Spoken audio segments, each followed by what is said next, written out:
ঢাকায় আসার পর থেকে গাড়ির কোনো না কোনো সমস্যা লেগেই আছে, আর লাগবেই বা না কেন। এদিকে রাস্তাঘাটে যে অবস্থা। হ্যালো ভিউয়ার্স, আসসালামু আলাইকুম। সবাই কেমন আছেন?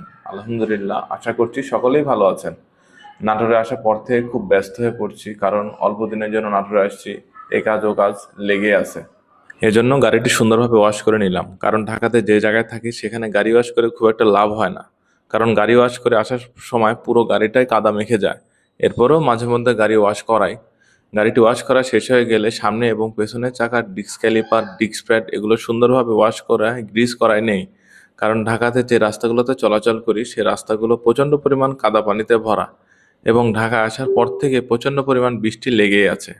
আর এমনিতেই বৃষ্টিতে brake pad, disc caliper, brake shoe এগুলো নষ্ট হয় বেশি, কারণ কাদামাটি ঢুকে এগুলো জ্যাম হয়ে যায় খুব তাড়াতাড়ি। বর্ষা মৌসুমে মোটরসাইকেলের যত্ন একটু বেশিই নিতে হয়, কারণ বৃষ্টিতে ভিজে এবং কাদা পানিতে বেশি চলাচল হয়। তো ভিউয়ার্স, সকলে ভালো থাকবেন, সুস্থ থাকবেন। আজকের ভিডিওটি এখানেই শেষ করছি। আল্লাহ হাফেজ।